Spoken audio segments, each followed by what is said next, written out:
Bonjour. Rappel de l'épisode précédent, nous sommes en train de créer, dans un but purement pédagogique, une classe frac assez semblable, malgré quelques variations, à la classe fraction qui existe dans la bibliothèque standard Python.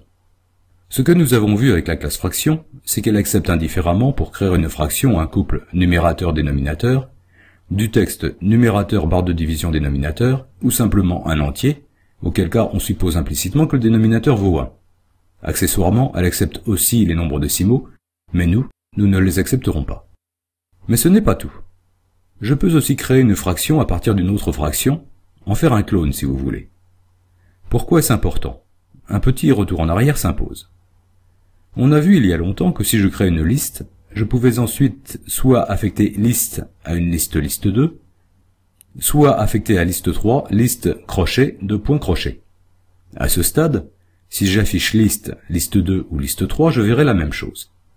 Mais si je change le deuxième élément de ma liste initiale en le remplaçant par exemple par 0, je vois que liste 2 me montre le nouvel état alors que liste 3 est restée dans l'état initial. Dans le premier cas, j'ai créé en quelque sorte un synonyme, alors que dans le deuxième, j'ai créé un véritable clone. Avec les objets, les méthodes peuvent modifier les attributs et donc l'état de l'objet. Dans le cas des fractions, je vous ai dit que je préférais ne pas réduire les fractions à la création. Il me faudra quand même une méthode pour réduire, qui modifiera mon numérateur et mon dénominateur initiaux. Pouvoir créer facilement des clones est important pour comparer un état avant et un état après par exemple. Je vous ai dit que pour créer une méthode init qui ait toute la souplesse voulue, on pouvait penser à utiliser la fonction isInstance, mais que ce n'était pas une très bonne idée. On peut faire nettement mieux. Ce que l'on peut faire, c'est dire que la méthode accepte un nombre variable d'arguments, ce que l'on indique par une étoile, suivi d'un nom de variable. Techniquement parlant, cela veut dire que l'on va récupérer ce qu'on appelle un tuple. Disons pour l'instant, pour ne pas compliquer, qu'un tuple est un objet qui a beaucoup de points communs avec une liste. Parmi ces points communs, une fonction et une méthode que je vais vous montrer appliquée à une liste. Créons une liste qui contient à la fois des nombres et du texte. La fonction que je veux vous montrer s'appelle map et s'emploie de la manière suivante. Si j'affiche map appliqué à la fonction str et à la liste, je convertis chacun des éléments en texte. Attention, ici str correspond bien à la fonction qui convertit en texte et non la classe homonyme. En gros, c'est un peu comme si je bouclais pour appliquer la fonction à chacun des éléments, sauf que c'est une écriture beaucoup plus compacte. La méthode maintenant est une méthode de texte que je ne vous ai pas montrée jusqu'à présent et qui s'appelle join. Si j'affiche un caractère auquel j'applique la méthode join à laquelle je passe le résultat de la fonction précédente, je récupère du texte, chacun des éléments de la liste séparés par le caractère auquel j'ai appliqué la méthode. Cela fait certainement un peu recette de cuisine de vous présenter les choses comme cela, mais si à la place d'avoir utilisé un tiret, j'avais utilisé une barre de division, vous devez commencer à voir où je veux en venir et ce que je pourrais obtenir avec une liste contenant soit deux nombres, soit un seul élément texte représentant une fraction. Revenons donc à init. J'applique map de str à args, sans étoile ce coup-ci, puis j'applique la méthode join à une barre de division, et je mets le résultat dans une variable truc. Je reconnais que ce n'est pas terrible comme nom de variable, mais je ne me sens pas très inspiré. De toute façon, je vais tout de suite exploser dans une liste, en séparant mes éléments sur justement la barre de division. Et là, je contrôle tout de suite combien j'ai d'éléments. En fait, tout ce que j'accepte, c'est un ou deux. Numérateur et dénominateur, ou numérateur tout seul. Si je n'ai pas ça, je lance une exception. Sinon, le premier élément est forcément mon numérateur, que je mets dans num précédé de self point puisque c'est un attribut de l'objet.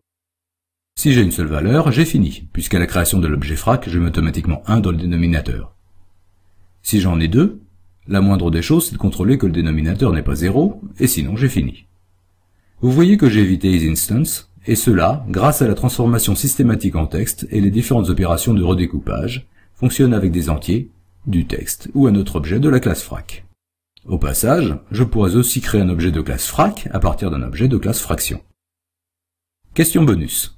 Je ne veux pas de nombres décimaux comme paramètre et je n'en aurai pas. La classe fraction, elle, essaie de les transformer en fractions. Si vous pouvez trouver où les nombres décimaux vont provoquer des exceptions, c'est que vous avez une bonne mémoire. Je vais vous montrer en action le clonage d'un objet de la classe frac. Je crée un premier objet 4/5 et je l'affiche ainsi que le résultat de la fonction id appliquée à cet objet. id, l'identité de l'objet est un nombre, en pratique une adresse mémoire, qui permet d'identifier de manière unique un objet ou une variable. Si j'affecte F1 dans F2, en affichant F2, je vois que j'ai la même chose que pour F1. En revanche, si je dis que F3 est égal à frac de F1, je crée un nouvel objet et implicitement je rappelle la méthode init. On voit que si la valeur de la fraction est la même, c'est heureux, l'identifiant a changé et l'on a bien une copie distincte de l'objet initial. Je pense qu'au stade où nous sommes arrivés, je peux vous confier une partie du développement sans vous tenir la main. Si ce n'est déjà fait, je vous laisse écrire _ et repère _ en n'oubliant pas de considérer le cas où le numérateur vaut 0 et celui où le dénominateur vaut 1. Je vous laisse aussi écrire une méthode privée qui retourne le PGCD de 2 entiers. Dans la classe fraction, c'est, sous son acronyme anglais GCD, une méthode officielle, mais j'aime autant la cacher. Cherchez sur internet algorithme d'Euclide, vous allez tout de suite tomber dessus. L'algorithme peut s'écrire avec une boucle ou de manière récursive. Dans ce cas précis, on peut considérer que l'écriture récursive est un chouïa plus simple. Je vous conseille de l'écrire des deux manières pour vous faire votre propre opinion. Et bien entendu, je vous laisse écrire la méthode réduit, qui est facile à écrire quand on dispose du PGCD. En ce qui me concerne, je voudrais vous montrer quelque chose qui va, j'espère, vous faire comprendre toute la puissance de la programmation objet. On peut redéfinir les opérations dans le langage en fonction des objets auxquels on les applique. Si vous entendez parler de surcharge des opérateurs, cela veut dire la même chose. Si je définis dans ma classe une méthode add qui prend comme paramètre, outre l'inévitable self, un autre paramètre, chaque fois que Python rencontrera f, un objet correspondant à cette classe, plus autre chose, il le calculera par appel de la méthode add appliquée à l'autre chose. Écrivons donc cette méthode pour la classe frac. Première chose, si par définition self est un objet de classe frac, on ne sait pas du tout ce qu'est autre, un autre objet de classe frac ou pas. Je vais donc en faire une fraction. Si c'est quelque chose que je ne sais pas ou ne veux pas transformer en fraction, j'aurai une exception à ce niveau. Nous avons donc maintenant deux fractions que je sais additionner. Si la première correspond à self et la deuxième à f, je sais calculer sans problème le numérateur et le dénominateur. Avec cela, je peux créer la fraction résultat. Comme ceci n'est pas directement entré par l'utilisateur, je réduis ce résultat à l'aide de la méthode que je vous ai laissé écrire, et je le retourne. Fini. Voyons ce que cela donne. Je crée une première fraction f1 qui vaut 2 tiers, une deuxième f2 qui vaut 3 cinquièmes, j'affiche la somme et j'obtiens le résultat 19 quinzièmes. Je calcule f1 plus 1, 5 tiers, c'est parfait, 2 plus f2, et là, zut, ça ne marche plus. Que dit le message? Unsupported operand types for plus, int and instance. Instance est un terme générique pour un objet d'une classe que Python ne connaît pas. Où est le problème? C'est que 2 n'est pas un objet de classe frac. Frac de 2, oui, mais pas de tout court. 2, comme le dit le message, c'est un int, un entier, qui n'a pas de méthode add qui lui dise comment lui ajouter une fraction. Que fait Python lorsqu'on lui demande d'additionner un objet de type A et un objet de type B? Il va regarder si l'objet de type A possède une méthode add qui lui permet d'ajouter un objet de type B. Comme mon objet de type A est une fraction et l'objet de type B une autre fraction, un entier ou du texte qui représente une fraction, c'est le cas, et je n'ai pas de problème.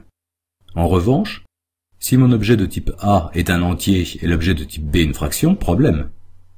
Mais avant de lancer une exception, Python va effectuer un second contrôle. Il va vérifier si l'objet de type B n'a pas une méthode R add où R signifie right, et s'applique quand l'objet B est à droite, une méthode qui sache ajouter un objet de type B, un objet de type A. Si je veux retrouver la commutativité de l'addition qui m'est chère, il me suffit de définir une méthode R add dans la classe frac. Ce que j'écris là n'est pas optimal, mais je fais simple. Je convertis autre, qui est ce que j'ai à gauche du signe plus, en une fraction f. À partir de là, f possède une méthode add qui sait lui ajouter notre fraction à sa droite, à savoir self en l'occurrence. J'espère que vous me suivez toujours. Il me suffit donc de retourner ce résultat. Je peux, avec mes deux méthodes add et R add lancer un autre test où je crée une fraction qui vaut 3/4. f plus 1 fonctionne bien, pas de surprise, et 1 plus f tout aussi bien. J'ai donc maintenant non seulement des fractions, mais j'ai complètement redéfini l'addition pour opérer sur elle. Ce que je viens de faire pour l'addition, je peux le faire pour toutes les opérations de base, sub pour la soustraction, mul pour la multiplication, div pour la division. Toutes ont une version R quelque chose associée.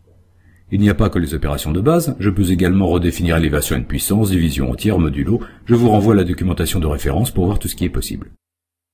On peut redéfinir non seulement les opérations de base, mais les opérateurs de comparaison, qui retourneront non pas un résultat, mais true ou false. LT, lesser than, pour strictement inférieur, LE, lesser or equal, pour inférieur ou égal, EQ, equal, pour l'égalité, NE, not equal, pour l'inégalité, GT, greater than, pour strictement supérieur, GE, greater or equal, pour supérieur ou égal. Encore une fois, pour chaque méthode, vous pouvez avoir la méthode R quelque chose associée. Définir ces opérateurs vous permettrait par exemple d'appliquer la méthode de tri-sort à une liste de fractions. Comme vous le voyez, il y a plein de choses à faire pour obtenir une classe de qualité industrielle, et je vous laisse étoffer la classe frac, ou toute autre classe que vous pouvez imaginer, avant de commencer à nous frotter aux interfaces graphiques.